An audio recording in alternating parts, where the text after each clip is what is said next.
I have the Machete and the hatchet, and the first reason why you should prefer a big blade over a hatchet or an axe in a survival situation is the length of the cutting edge. The more edge you have, the more time it will take until you will need to resharpen it. If we assume that both of these would be made out of the same material with the exactly same heat treatment and the exactly same properties, because you have a much longer edge with this one, it will hold you a lot longer. With this one you only have about 8 centimeters of edge. This is all, so once this gets dulled, it's over. With this one you can use a portion of the edge, and when that one gets dulled you have the rest. And you can easily notice that, how many times? Yeah, 1, 2, 3, 4, nearly 5 times more cutting edge with this one than the hatchet. So this is the first reason. Also, you can use different portions of the edge for different purposes. And for example, you can use the tip of it for heavy chopping, or this portion right here, which is the sweet spot, for heavy chopping, and you can preserve this portion near the handle for fine cutting, carving, and other stuff like that, slicing, whatever. This is how you can preserve this portion of the edge shaving sharp for longer, while this portion will be exposed and will suffer heavy impacts. With the hatchet you cannot do that because the whole edge is just this 8 centimeters. If you cut at ground level, for example to cut roots or anything else that you might need to clear up the ground in a survival situation, with this one you can notice, even if I go with my hand as low as to touch the ground with my own hand, the edge in this portion, so the majority of the edge is not touching, is still not touching the ground. So if I hit rocks or whatever else at ground level and damage the edge, I will only damage this portion around the tip, so this first 1/3 of the edge, but I will still have the majority of it unaffected. With the hatchet, if you chop at ground level for roots or whatever, you have high chances to damage all of the edge in one bad hit. If you hit a rock or something, because the whole edge is so short and all is at the end of the shaft. The hatchet is a great tool for carving or for processing heavy pieces of wood around your house, or at a campsite where you stay multiple days and you have enough time to build a working platform and to make a setup for properly using it. But as far as it goes to expeditions, survival situations, this one does not fit well. Now a hatchet and an axe is very forward balanced, so once I swing it, it puts a lot of pressure on my wrist and I use a lot of energy to stop it and to control its trajectory. So this one, for this reason, is significantly more dangerous to use, especially in a survival situation when you might be exhausted, when you are prone to do mistakes that you would not do otherwise. When you split wood or whatever, hitting with this requires a platform, requires a proper body position in order for you to be safe during the usage, and requires skill. Now, even if you have that skill but you are exhausted, you haven't eaten for a while, you haven't slept well, you may be extremely tired and exhausted. These kind of situations, when you are very prone to do significant mistakes, this one is just a danger on top of all the others, because this one is properly balanced. Not only it allows my hand to do this swing a lot more times without wearing me, without consuming extra calories, but it's not only more comfortable to swing, but it's also safer. Also, swinging this one puts a lot less pressure on my wrist, because I don't do the same level of effort to stop it and to control its trajectory than I need to do with the hatchet. So with this one I spend a lot of energy to control it and to stop it from the swing, which wears out my wrist, my muscles, and kills a lot of calories. So this burns a lot more calories when used.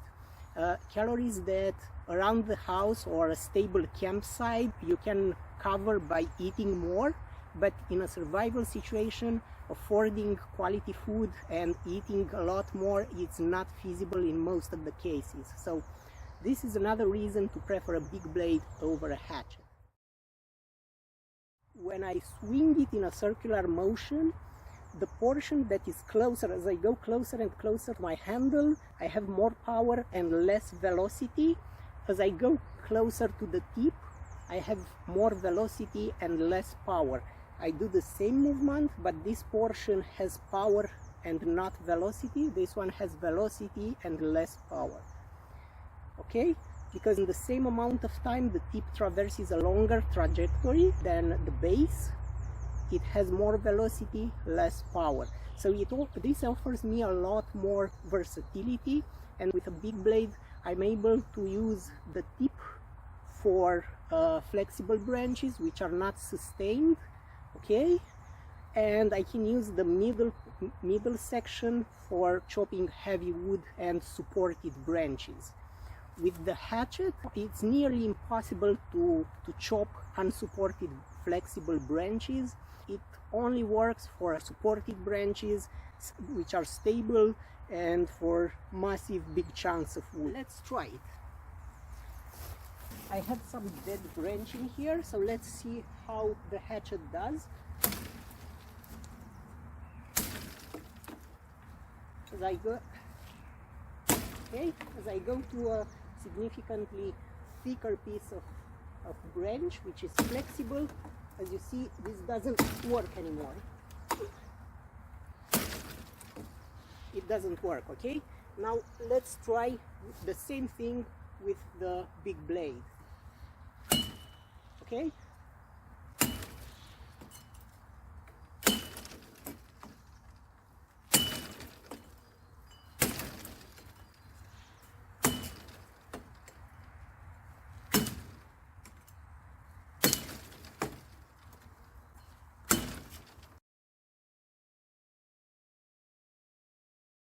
Have two pieces perfectly identical. I will start with the hatchet. First, with the hatchet you can just hit it or you can baton it. Now the problem is, if you baton it for a larger piece of wood and it gets stuck, it's very difficult to pull it out. So for this reason I will always prefer to hit just once, and this is where a platform is really useful, because if I miss or if the wood splits too easily and the edge hits the ground, it will get in contact with rocks and that's it for the edge. So in general, this is one of the reasons I don't like hatchets in the wild, where I don't have time to prepare a platform, but let's see, it's still an option that works. Okay, so very easily it just passed through it, but you can see that I hit the ground because I didn't have time to prepare a platform around here, and it's also dangerous for the edge and for myself. So let's try with the other way. Let's try to baton it.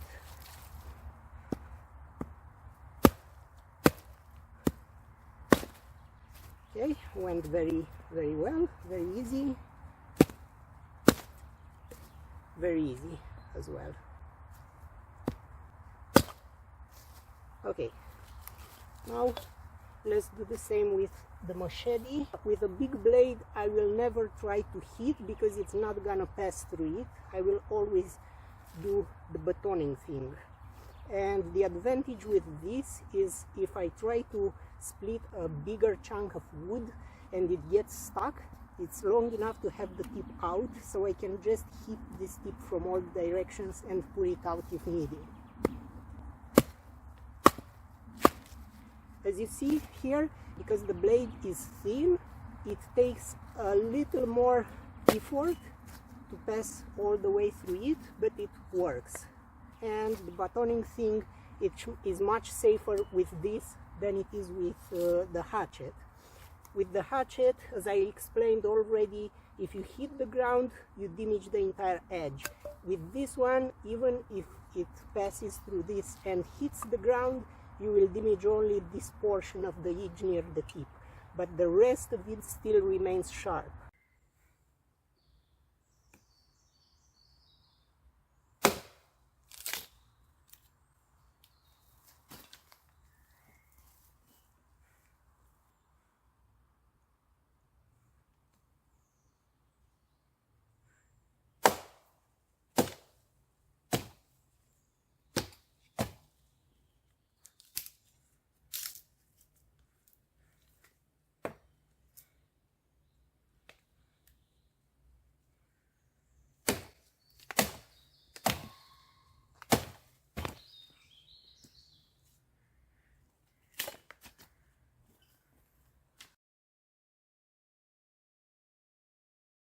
Now let's see for massive wood.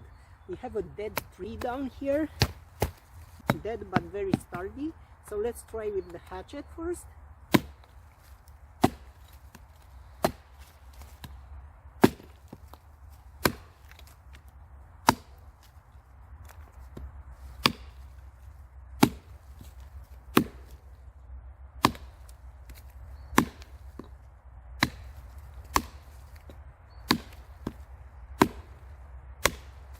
Great. Now let's try the machete. I will try near here.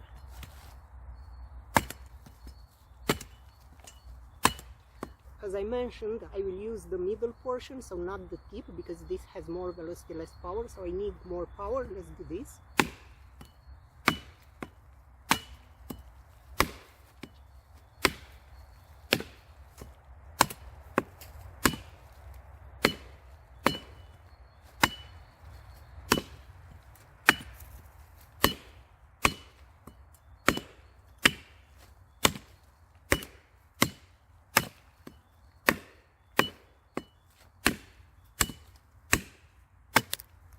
Okay, so they are pretty much equal, I would say.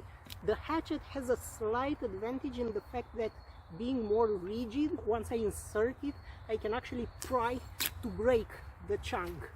This has a longer edge, so a lot more portion of the edge will get in contact, so it bends less. Because this is flexible, I cannot actually pry properly with it. So for this type of usage, I still think the hatchet has a small advantage, but not significant. If you find yourself in a survival situation where you want to put down a huge tree over a river or something, that's the only kind of situation where this thing would beat the machete. With the hatchet, I can still do this because it puts all of its weight concentrated on this very small portion of the edge, which will cut no matter how flat the surface is.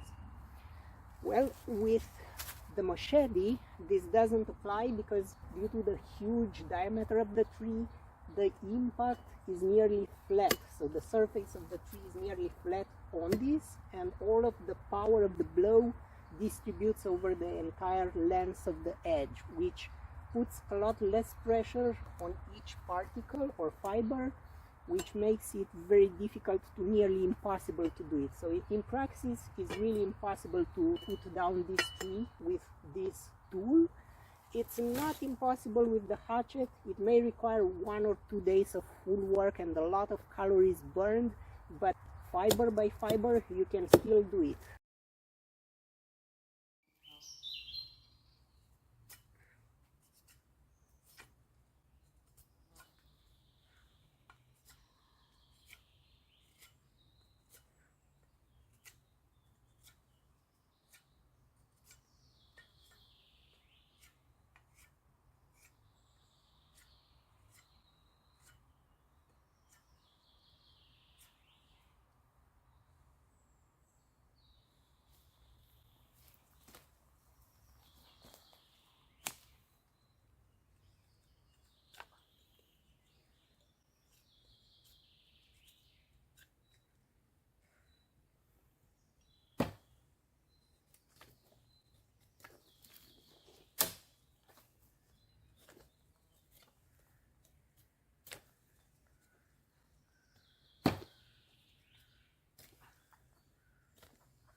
Another thing that you might need to do in a survival situation is digging into the ground. In case you don't have a shovel or a trowel with you in your survival kit, you can use a big blade to dig into the ground. So this particular one, for example, works very well because it's wide here near the tip. I can use both hands and just dig with it, just like a shovel. I cannot do this with the hatchet, especially if I don't want to damage the only small portion of the edge that it has. Even if I would assume that I can damage the edge just to have that hole in the ground, it's not comfortable to do this with it. It's not effective and I cannot dig deep enough. If the situation requires you to use it as a weapon to defend yourself or to hunt big game, the hatchet is a very intimidating tool. It looks very dangerous, but if you miss your first strike, you will be dead. In front of an animal who doesn't know what the axe is, seeing it in your hand, it will not get intimidated. It will just attack you, and there is a huge difference of speed, not power, speed, that will make you dead in a few seconds. I can still swing it.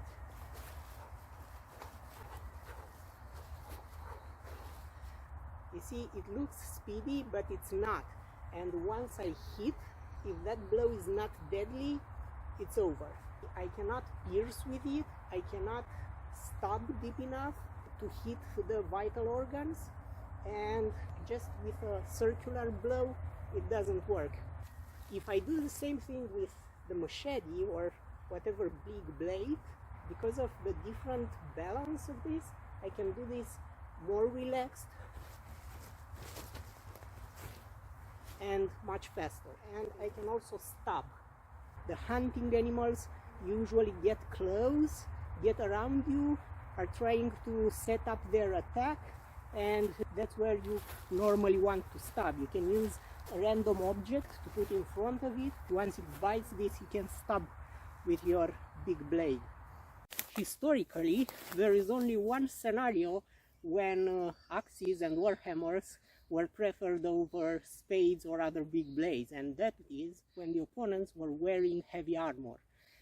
When you have to do with heavy armor and shields, now the axe with that concentrated power has more chances to penetrate through the armor and to induce some damage, while a long edge has less chances unless you pierce. But in real survival situations nowadays, you are not likely to encounter an armored opponent, but most likely you will need to fight against wild beasts which don't wear an armor and which have the advantage of speed. You need to cut down that gap in speed between you and your attacker, and that is what a big blade gives you.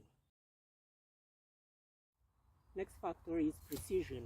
With the axe or hatchet, you can actually use two hands on it to have more power in the blow, but if you miss the first strike and hit with the shaft, you will actually destroy the shaft and you will not cut. And that happens both when working the wood and in a fight. Because in a fight, that's what you have, a moving target that attacks you, that steps toward you or steps away from you. If you are tired, if you are scared, and if you are in a panic, you have high chances to miss.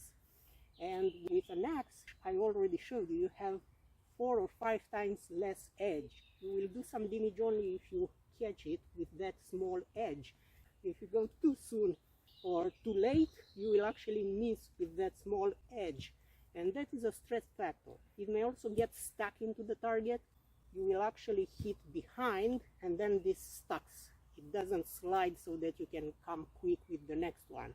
And it also doesn't have enough penetrability. Even if this would have a spike here, it would still not be long enough to reach to the vital organs, unless you manage to hit the neck or the eyes or whatever. But in a real fight, you are very unlikely to have precision because your target is moving, is attacking you, and wild animals are typically much faster than humans. So in front of a faster species with something that is slow, you have no chance.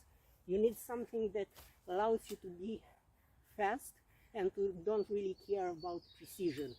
When it comes to a big blade, it doesn't really matter with which portion of it you hit, because you have an edge all the way except for the handle that is in your hand.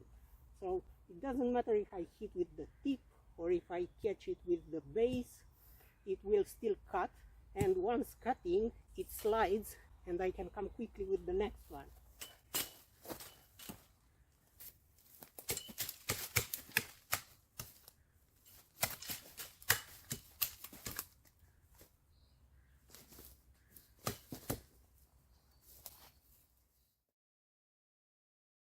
We have two fishes, really identical, and let's see how it works. The axe first.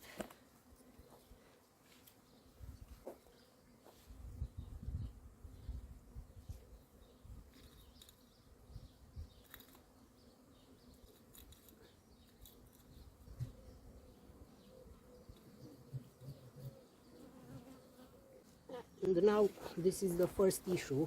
I don't have a thin tip to be able to cut this without piercing the organs.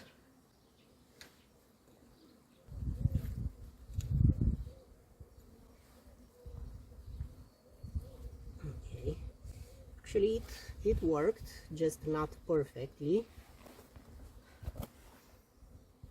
And here I have another issue,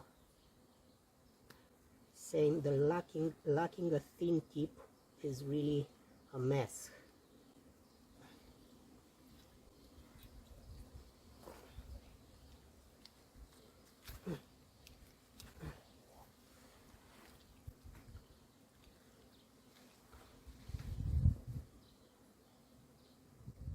When I try to use this spike here, the heel of the bead is actually thinner than this one, but when I try to use this, the handle stays in my way.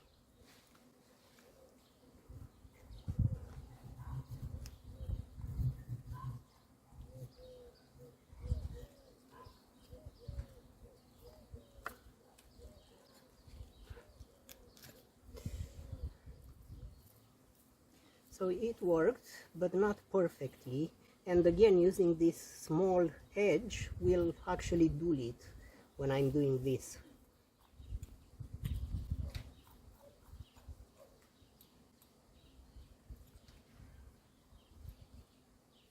And now let's try the big blade.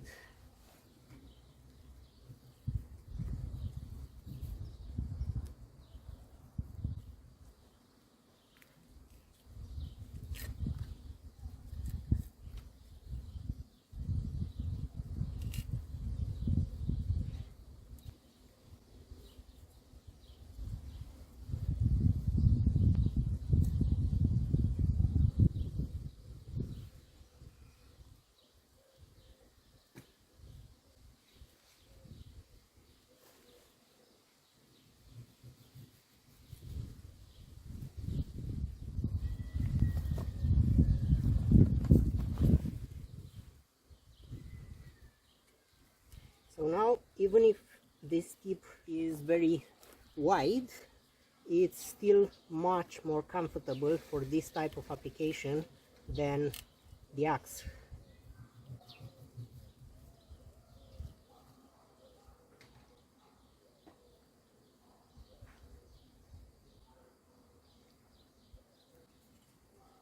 Definitely much easier to work with this tip than it was with the axe.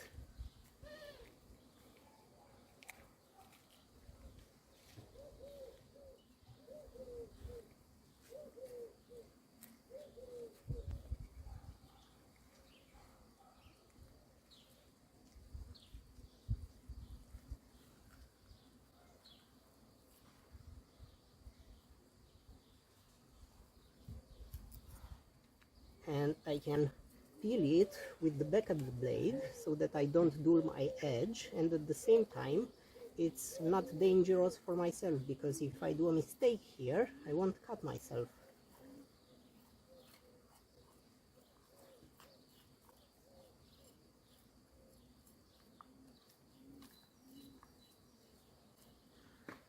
So for filleting a fish, a big blade is definitely better than an axe. Let's see the machete.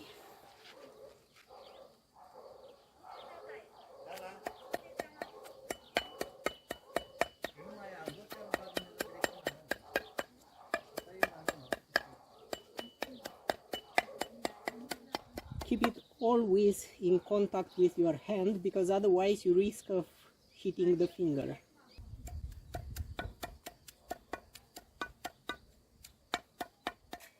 Now let's try the axe.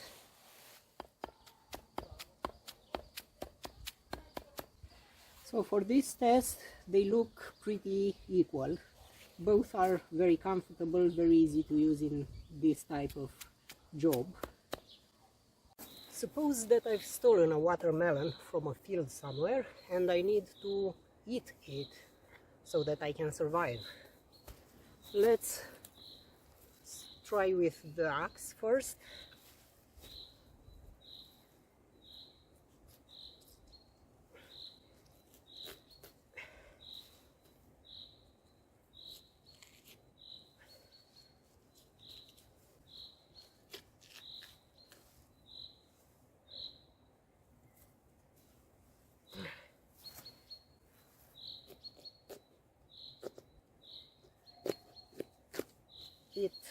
It doesn't work, it actually broke it.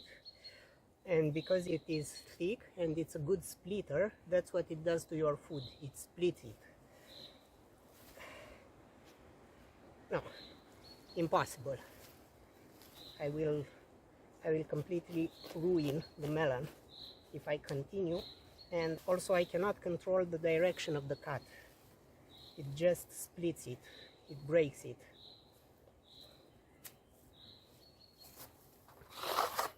Now let's see the machete, and the machete of course will work because it is thin like a knife.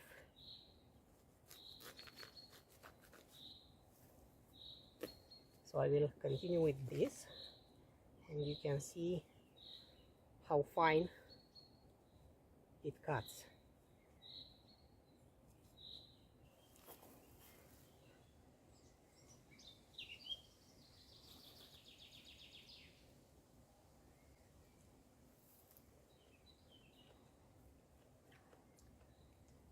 And it slices really well. Let me try another one with the axe. Now, because it is already open here, it should work a little bit better than first time.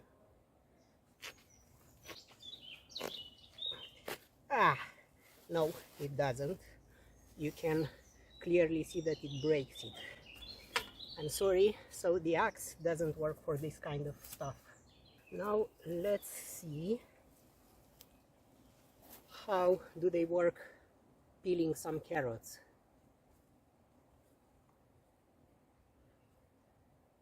With the axe it's interesting, it's too wide, so I cannot handle it like this. I need to place my hand closer to the edge. Probably this would be a better position, but yeah, now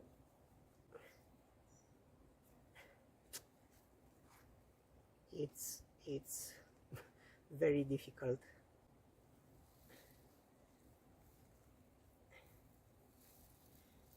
And my fingers are getting tired very quickly.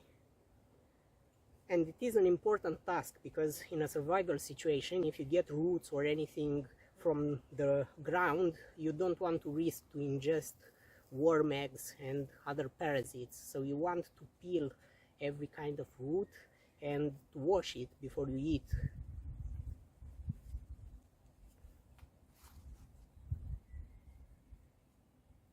Now, it's a mess. If I continue with the big blade, now this actually works just like a kitchen knife. It's not as comfortable because it's still wide. It's much wider than a fruit and vegetable knife, but it works much better than the axe. So I can do it much quicker and more comfortable.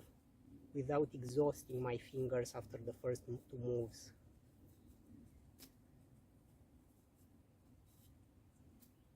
That's it.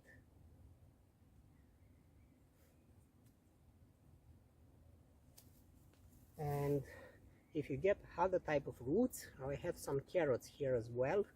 With the big blade, because I haven't that 90-degree spine, I can just peel it like this. You can see how easy it gets cleaned up. It's just like a scraper.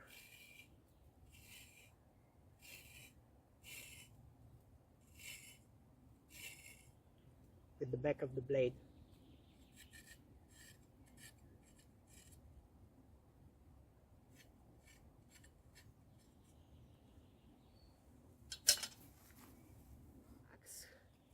Have another carrot. If I'm trying to do the same with the axe, I can do it with the edge only, but it does a much worse job, and I risk of getting deeper into it and getting out more of it. At the same time, this thing will dull the edge much quicker. I can do it with the edge on the big blade as well, but I don't want to dull my edge. That's why I'm using the spine here.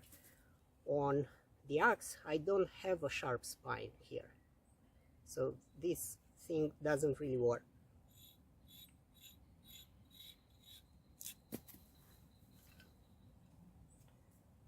Okay, so for food preparation, I guess it's pretty obvious right now that a big blade is always much better than an axe. It's not the type of job that an axe has been designed for, and it doesn't really work. The axe remains a specialized tool for wood processing, for splitting and chopping, and that's it.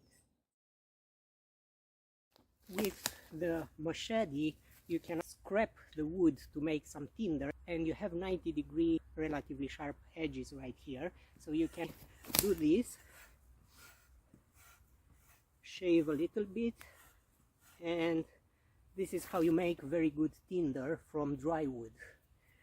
With the hatchet, you cannot do this at all with these edges because they are not sharp, and even if you try to sharpen them, they are not heat treated, they are left soft on purpose, and that's why you can see the marks here, because I used this to hammer some nails. You can see the stems because it is soft, it's not like a standard hammer, and that is on purpose to absorb the shock of the impacts. So only the edge is hardened, and this, even if I sharpen them, they will just wear out pretty quickly. So I can eventually do this with the edge, but if I do this, I will eventually dull my edge much quicker than normal. With a big blade, besides the actual edge that you have a lot of it, you also have a lot of 90-degree spine here, all of its length, that you can use to scrape, and you can also scrape magnesium to produce flammable things. You can see that it actually scraps the magnesium very easy. Then you can do significant sparks with it. With the hatchet, I cannot do that with any of these things. I can only do it with the edge, but again, I will damage the edge if I do that. The next argument is the ease of edge restoration.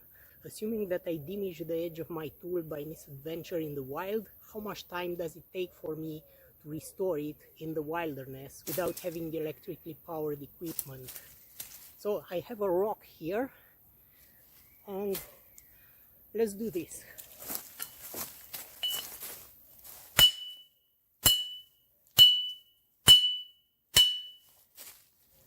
Okay, you see the rock, and you see how damaged the edge is.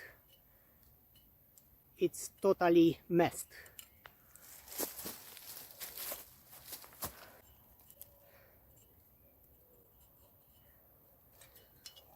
Okay, I have this DMT aligner deluxe kit.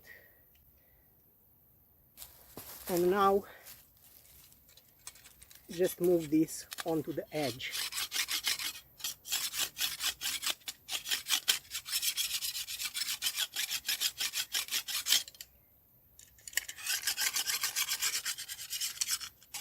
And this allows me to hold the angle constant.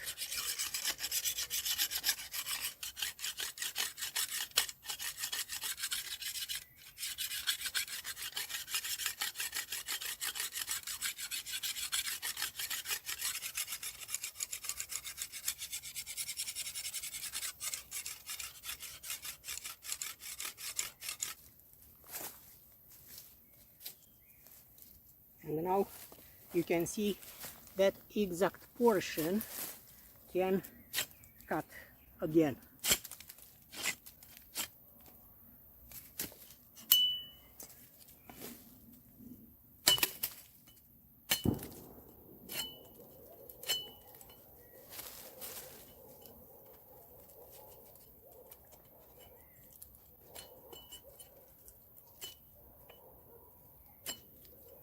It's not shaving sharp, but it cuts, right?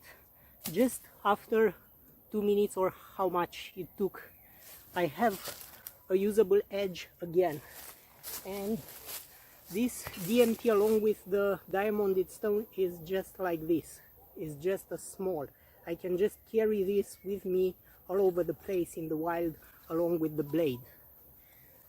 If I would do the same thing with the hatchet or an axe, whatever, if I would hit the rock until it gets sparks, it will take me forever to restore this edge. It will actually require to remove so much material and to have electrically powered tools that I won't even try to do it and to demonstrate anything. And the problem is that for the axe, there is no such lightweight tool like this one that allows you to keep the angle constant so that you can easily restore an edge. This one can just be sharpened in the field with a handheld stone like this, but you need to do a lot of movements and you will never find the exactly same angle on 2 consecutive moves. So for this reason it's difficult to put a shaving sharp edge on this, and it's difficult to restore a damaged edge so quickly as I can do for a big blade. This is Crucible Particle Metallurgy 3V Super Steel at 62 Rockwell hardness, and it has a significantly higher wear resistance, significantly higher corrosion resistance, and a significantly higher hardness than this one, which is 57 Rockwell hardness. The fact is that powder metallurgy steels are not forgeable, so you cannot make an axe out of this kind of steel. For a traditional axe, you are limited to the type of steels that are forgeable, because this shape is achieved by forging. So you are limited only to the basic carbon steels or to low alloy tool steels. You cannot have a high hardness stainless steel on this, and you cannot have any powder metallurgy top range steel. For a flat blade, any type of steel in this world is available. On this small sword, the handle is made of Respiren C. This is more like a hard rubber which absorbs the impacts, but it's much more durable than wood. And I can leave this in sunlight. I won't do that on purpose, of course. I won't do that intentionally, of course, but this can tolerate a lot more of the elements. This can stay in water, it's non-hygroscopic, it doesn't take liquids, nor it releases liquids. It's impervious to direct sunlight, and this is overall a much better handle material.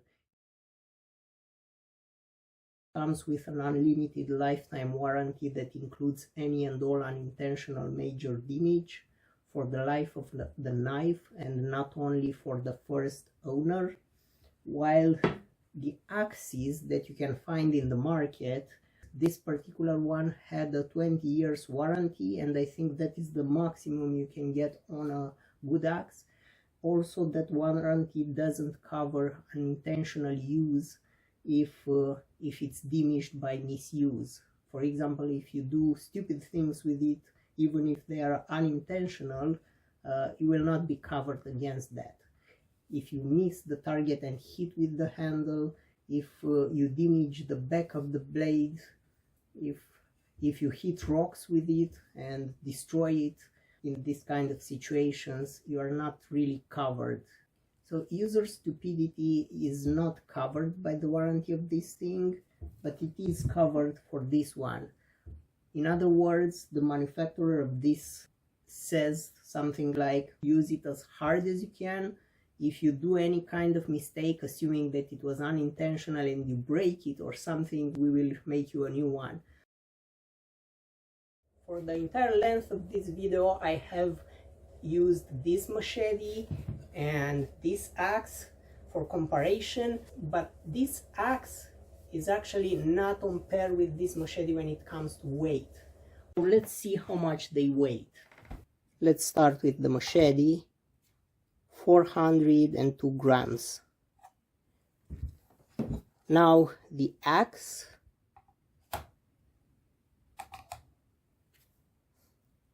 637 grams, and the small sword, 600 grams. So this sword is actually lighter in weight than this axe, and it outperforms this axe in all regards. It has that spine thickness that the machete doesn't, which allows you to split wood very well. It has 50% more weight than this machete. It outperforms this hatchet in both chopping and splitting. It can split in one strike, just as you see in this sequence. It actually outperforms it in all regards. This machete is 12 or 13 times cheaper than this axe, and this sword is 10 times more expensive than the axe. For this one, including overseas shipping and handling and VAML taxes, I've paid more than $1,000. So it is a limited edition. It's a very special thing, but regardless of whether you go for one of these luxury things or a very cheap machete, you are still better for a survival situation than you are with an axe. For the purpose of this video, all three of these have been shaving sharp. You can easily see the axe.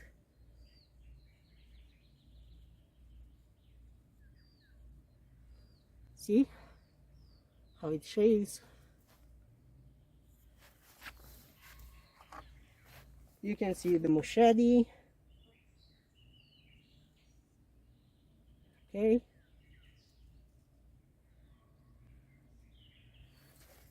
And you can see the sword.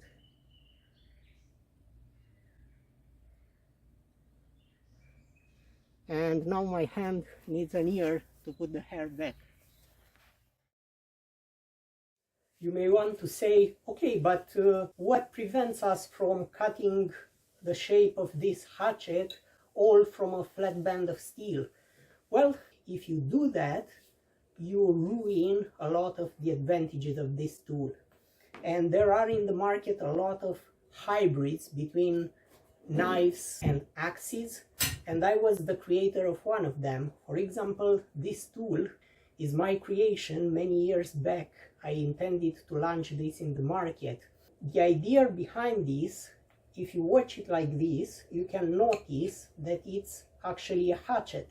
It is a hatchet, but it also has a tip that is clip point and that can penetrate and stab as well as a bayonet, either from this position or like this. So it brings the best out of both worlds, right? You can see here a deep choil and a neck, and it was designed to be held either like this for chopping or closer like this for controlled cutting, or like this for even finer controlled cuts and slicing. And despite of the width of the blade, you could enter your hand here and still peel vegetables as comfortable as you can do it with your kitchen knife. And it also allowed this grip like this for fine tip work. Here at the end of the handle you can see a pommel that was designed to be hit from here, and you can see that it is perfectly aligned with the tip from the middle of the blade. And the reason for this was intended to work as a splitting wedge, placing it like this and hammer here to split wood better than you would normally do with a knife.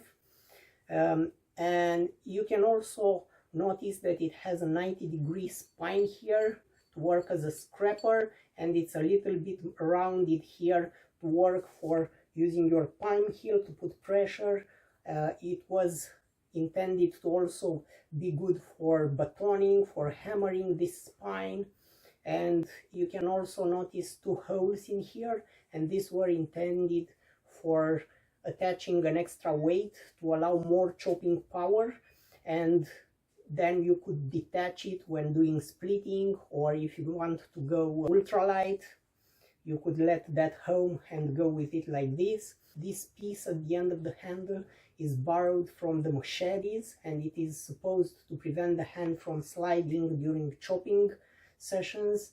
You can see two holes in here that would allow a dig guard made of rope or whatever other things to increase the hand retention even more. So this thing was designed to bring the best out of both worlds, from knives and from hatchets, from axes, from everything. And you can notice that this prototype has a rubber handle which has a very strange pattern, right? And this pattern is the perfect customization out of my hand. It's a mold made from the hand of the user. So I was designing this system to allow customizing from the hand of the specific user for which the knife was designed. And this is my exact stamp of the palm with all the lines and everything. And I had another prototype, different steel, different type of handle with survival paracord here to be able to pull it out and use it for other stuff in the wild and make it as a spear if you wanted, or use just the paracord separately for different other purposes. Do you know why I have never ended launching this in the market? The reason is because it failed my preliminary testing. Actually, in theory, it's great, right? It's just an axe which brings some knife elements and has a lot of advantages, right? Well, in theory, yes, but in practice, it doesn't offer as much length of the edge as this one, and it doesn't offer that powerful blow that you can deliver with this. With this nice little axe, using also a lanyard hole, you can put two hands in here to increase your grip, and you can deliver extremely powerful blows, dragging to you in the moment of the impact. And this is an amazingly effective axe. It's actually my champion when it comes to backpacking axes. It's my favorite, and you will see it in many other videos. This is actually the Gränsfors Brooks Wildlife Hatchet, made by Mattias Mattsson, and it's probably the best, actually the best that I have ever used in terms of axes and hatchets. And yes, these outperformed this one in terms of chopping and splitting, and I was disappointed when I tested this, because in theory I was expecting it to get close, at least close, but it's not even half of that chopping power that I have with this one. And also you can notice that this big wooden handle It's extremely lightweight for its thickness and size. If you make this out of any other material, it will just be heavier or less durable. When I hold it like this, you can see that my fingers don't touch the palm here. It's thick enough so it gives you a lot of power and control. And you can hold it from here, you can hold it from the middle. This is good for carving, for controlled carving. You can hold it from the middle, and this works very well with a single hand without wearing you too much. And then you can go to the end here and use an extra lanyard hole and use two hands for powerful blows. So this thing is amazing. For this one, you don't have so many positions for the hand. You don't have such a long shaft. You only have this position here and this one. That's it. And when you hold it from here in extensive use, you cannot do a lot of carving into wood because your hand, this thing is hurting your hand actually. And that's why I don't like choils in general. That's why I usually sharpen my machetes all the way into the handle. You can notice that the machete has this large handle that also feels very well the hand. My fingers don't touch here, so they have a lot of power. But with this one, no matter how long you make it, you don't have the comfort that allows you to put a lot of pressure into cutting for a long period of time without wearing out your palm.